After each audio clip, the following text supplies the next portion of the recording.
is for everyone. I mean, it definitely has a lighthearted, silly, fun adventure kind of energy to it, and I think that skews into a younger kind of demo. But that means it's safe for them, it's fun for them. That means it's fun for the whole family, hopefully. And with themes like creativity and imagination and believing in yourself, that applies to everybody. So the movie's really for everybody. And listen, yesterday at the screening, my nephews and my sisters got to come, and some friends and their kids, and they had a blast. They really enjoyed the film, and I was so grateful that they did, because you put a lot of work into these things, you know. I mean, it was probably about a year of my life from connecting to the material and signing on to the movie to then actually making the movie, and all of the work that all of the hardworking cast and crew put into all of it, and then for that to finally come together and be released into the wild, and for people to be able to get to it and consume it and enjoy it is a real treasure. Well, I think it's quite literally imagination manifests. I mean, you know, it's this very optimistic soul in Harold who knows no real suffering, because he's not from a world that has any of those types of things that would make you feel down or sad or angry or hurting or anything like that. And so he comes into this real world, and he's just boundless optimism and joy and fun. And because of that, he's got no throttle on his imagination and his creativity.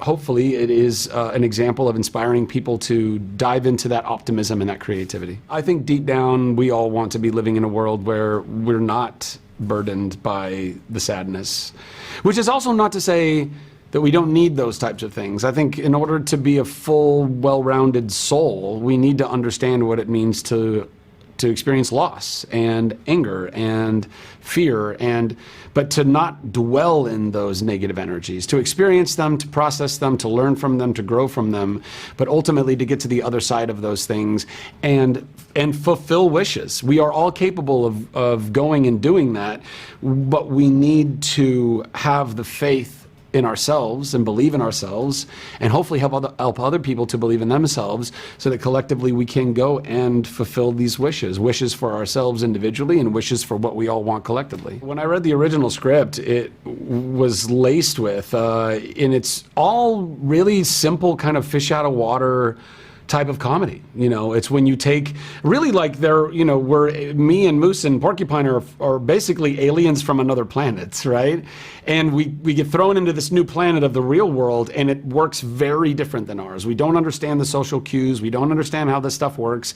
We don't understand the consequences of our actions, because in my world, I could just draw a new solution. And you can't just do that in the real world, because then it ends up making another problem and another problem and another problem, as we see in the movie. But that lends itself to all of the comedy and the misunderstandings. You know, if somebody says, hey, do you sell Pumas here? And I don't know that Pumas are a brand of shoe. I just think, oh, they want an actual large cat. That's funny, right? In real life, that would also be terrifying. I would make a Pegasus. I would make a horse that could fly, because then I could ride that horse and I could fly that horse.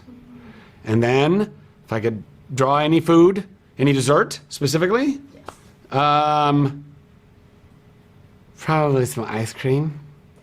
Some ice cream, but like with some pie, so it's like an a la mode situation. Oh man, I mean, the great thing about an ice cream pie combo is that they kind of all work together, but like there's almost, well, no, I was gonna say there's almost nothing better than an apple pie with vanilla ice cream, but the truth is a pumpkin pie with a lot of whipped cream and vanilla ice cream, take me there. I want to go there. It's a family movie. It's a movie that literally for all age groups. I think even one of the interviews we did, well, maybe, I don't know, maybe it was me by myself, but she said she had a multi-age home. Like, I forgot. Multi-generational. Multi-generational home, which I have. And so, like, that is what this movie is. It's for literally multiple generations, and even when she was saying they had all these fun discussions afterwards, those are the type of movies you want to do. There's like, you know, sometimes people promote things that, oh, this is a family movie for the family, but this really is a movie for like the whole family. I'm always so excited when more people can be included in the audience. That's so great. I mean, sometimes you're making something and it's like for some really specific niche audience. That's cool too, but like even better, the more people can enjoy it. And if there's like things that land for the kids that maybe don't land for the parents, but vice versa, things that land for the parents but maybe don't land for the kids. Like, I love that there's like something for everyone in this movie, and that parents and kids and grandparents, everybody will laugh and enjoy it. Well, it's great that it was a premise for a book first, right? And that, I mean, when you think about it, once again, it's multi-generational, but like that crayon has so significance and just imagination. And so what I love that we've done with this movie that's out now in 2024, it's doing that again, right? It's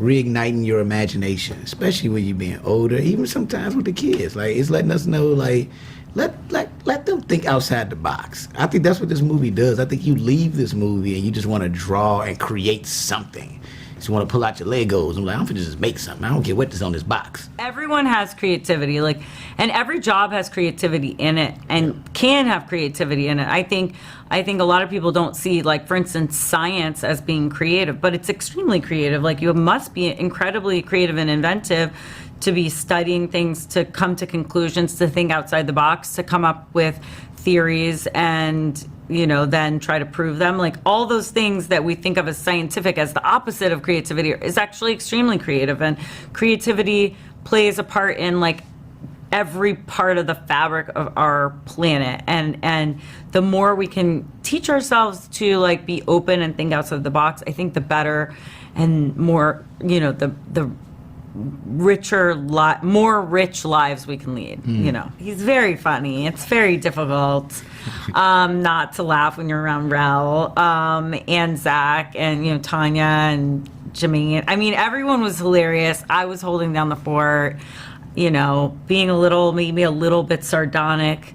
But, you know, it's important to have, like, the straight man character, the straight person character, to kind of ground the audience and represent what the audience is thinking, because there are times when you're like, wait, what? Well, that's why stuff you did that was really funny. Like, it's one of the things I love about your character, and one of my favorite shows is Cobra Kai that I love to watch. Oh, it's so funny. Yeah, it's really good. But what I love about Ralph's wife, you know, she brings it all into a real thing. Like, yeah. So you guys y'all take karate really seriously. She'll say stuff like that. He's like, you know. And so you were doing the same thing in this movie, and I thought that was so brilliant. Like, we'll be doing all this silly stuff, and you be like, yeah, okay. Like, even when you see that dragon thing comes in, you just slap it. Like, what the heck was that? Where did it come from?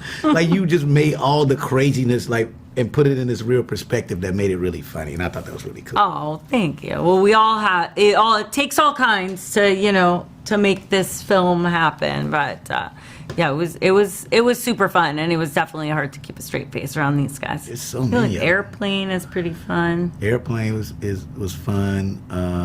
The bike was crazy for us. Bike was really fun because yeah, we really had, like, we were riding in traffic. I mean, we wasn't riding in real traffic, but it was a version of real traffic, and so it felt like real traffic because we was actually really pedaling and riding these bikes. And so me and Zach had to be in tune to make those turns and do all those different things. It was a real workout that day. Actually, some of the box store stuff was some of my favorite. Like, I love, like, all the comedy that came out of that. Like, it's so funny, partially because it is like everything has to be so, like, precise. I feel like if you're working one of those kinds of jobs, like, everything is, like, supposed to run a certain way, and, like, them coming in and trying to, like do this really, like, grounded job is very funny. The juxtaposition is funny.